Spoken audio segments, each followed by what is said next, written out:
RCR, la red que comunica y une al Perú. Doctor Jiménez Ardón, como siempre, muy amable por atender esta comunicación. José, muy buenas tardes. Esta vez tuyo a toda la audiencia de RCR. A tu disposición. ¿Cómo está analizando la situación jurídica del presidente Martín Vizcarra, ¿no? Hay una sucesión de hechos que de una u otra manera comprometerían, ¿no?, al primer mandatario. El primer caso es el caso Brahim Saad-Saldi, donde un aspirante a colaborador eficaz ha dado algunos elementos, ¿no?, que han sido tomados por el Ministerio Público, y recientemente el caso de Ixa Incot, que tiene que ver con el hospital de Moquegua, ¿no? ¿Cuáles son, desde su punto de vista jurídico, digamos, las penalidades que podría enfrentar en este caso el presidente de la República, ¿no?, dentro del marco de la investigación que está siguiendo naturalmente el Ministerio Público, ¿no? A ver, lo primero que tendríamos que definir es el tema de que, de acuerdo a nuestra Constitución Política del Estado, el presidente de la República, la imagen presidencial, no el señor Vizcarra que encarna la presidencia, no puede ser acusado dentro de su periodo de gobierno. Pero lo que sí establece también es que sí puede ser investigado. Máxime si en el caso, por ejemplo, de Obra INSA y en el caso de ICSA, que es sobre la construcción del hospital de Moquegua, son hechos que se produjeron antes de que asuma la condición de presidente de la República. En ese entender de ideas, es posible que la Fiscalía o el Ministerio Público pueda hacer la investigación correspondiente sobre estos dos hechos que en realidad son preocupantes. Los aspirantes a colaboradores eficaces han dado datos certeros, informan de fechas, informan de horas y de circunstancias que solo ellos pueden conocer. Máxime si tenemos en consideración de que uno de los aspirantes a colaboradores sería un exministro de Pedro Pablo Kuczynski, y fue la persona que lo llevó al señor Vizcarra al partido de PPK.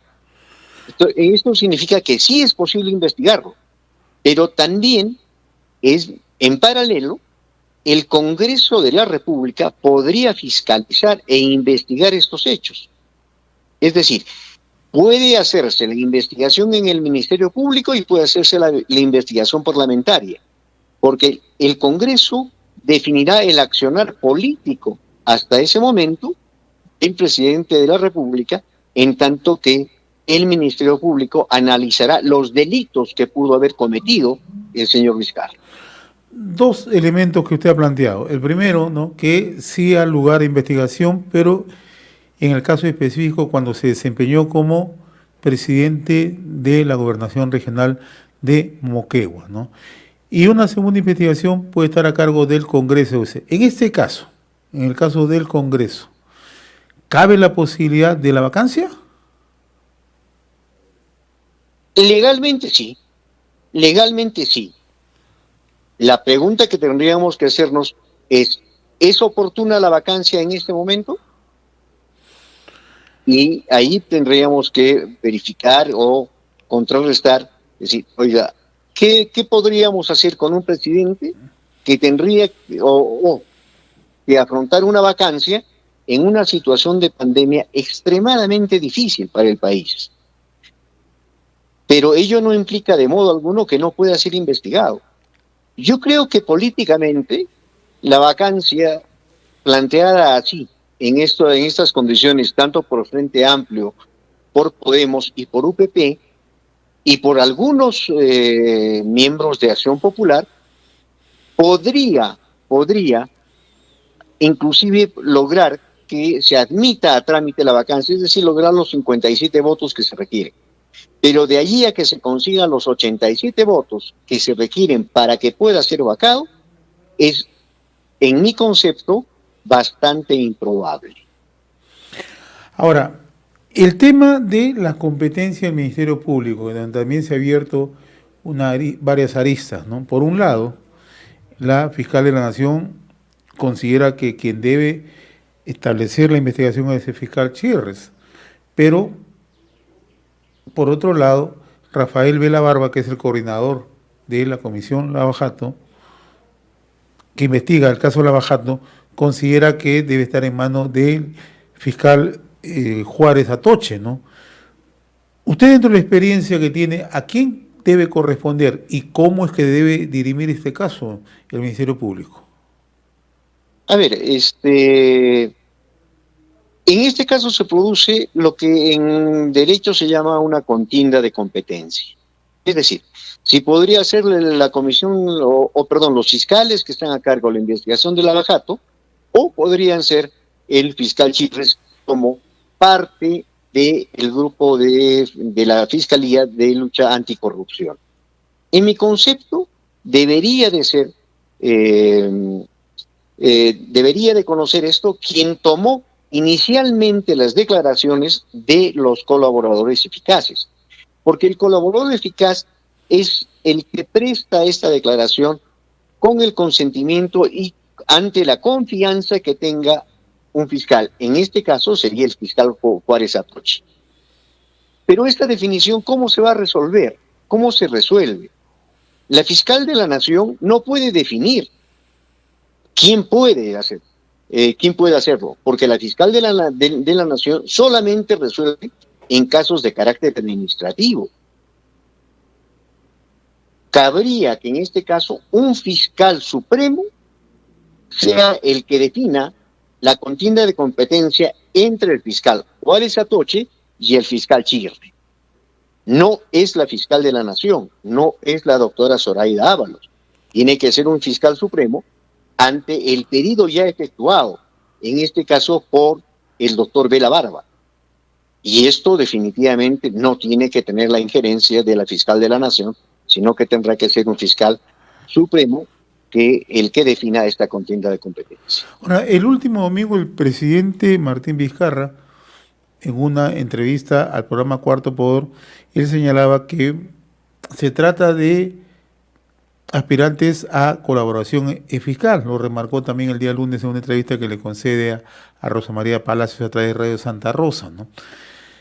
Me gustaría que nos explique cuál es en realidad las responsabilidades que tiene un aspirante a colaboración eficaz. ¿Qué consideraciones se plantean para tener esa consideración de aspirante a colaboración eficaz, ¿no? ¿Y qué pasa, no? Porque el presidente ha remarcado que no dicen la verdad.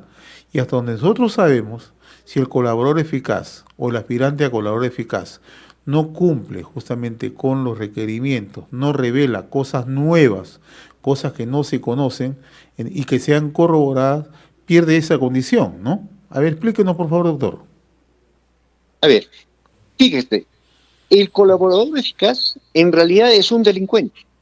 Es alguien que ha cometido un delito y que acepta la comisión del delito. Y que se somete a los beneficios que le otorga la ley procesal penal para que sea exento de pena, es decir, no lo sentencie o, en su defecto, le impongan una pena menor. Entonces, el colaborador eficaz es aquella persona que tiene que brindar la información suficiente para que se investigue a los demás que han sido copartícipes del hecho delictivo. Ahora bien, esta información que dé el colaborador eficaz tiene que ser corroborado con pruebas. Y una vez que esté corroborado con pruebas, tiene que ser aprobada por el Poder Judicial, por el juez. Y en esas condiciones, creo y considero yo que no va a haber ninguna persona que quiera arriesgarse a reconocer que ha cometido un delito y que después sus dichos no sean corroborados, porque esto sería grave para él. Porque si no se llegan a corroborar los dichos del colaborador eficaz, lo que va a suceder es que podría considerársele como un hecho de obstrucción a la administración de justicia. Y podría conllevar inclusive su detención. Dicho de y otra su prisión manera, preventiva. doctor Jiménez Arroz, dicho de otra manera, la investigación que lleva en curso el fiscal Germán Juárez Atoche no solamente ha tenido el filtro de parte del Ministerio Público, sino también el Poder Judicial en este caso. ¿Esto es así? A ver, lo que pasa es que el colaborador eficaz emite su versión. ¿Ya? Quienes tienen la obligación de corroborar esa información con los datos y las pruebas que dé el colaborador es el Ministerio Público. Y ese hecho de corroboración de pruebas tiene que ser aprobado por el Poder Judicial, recién, después, como un hecho posterior. Ahora, ¿hay la figura de aspirante a colaborador eficaz o simplemente es colaborador eficaz? No hay pues ninguna definición Ya, ya, en la doctrina ya, jurídica ya. que se defina como aspirante a colaborador eficaz. ¿Quién podría ser un aspirante? Aquella persona que hace una solicitud o se entrevista con el fiscal y dice, yo quiero ser colaborador eficaz. Hasta ahí podríamos entender que ese es un aspirante. Pero si hay una persona que ya declaró y prestó su declaración, ya no es un aspirante a colaborador eficaz, es un colaborador eficaz cuya versión tiene que ser corroborada por el Ministerio Público.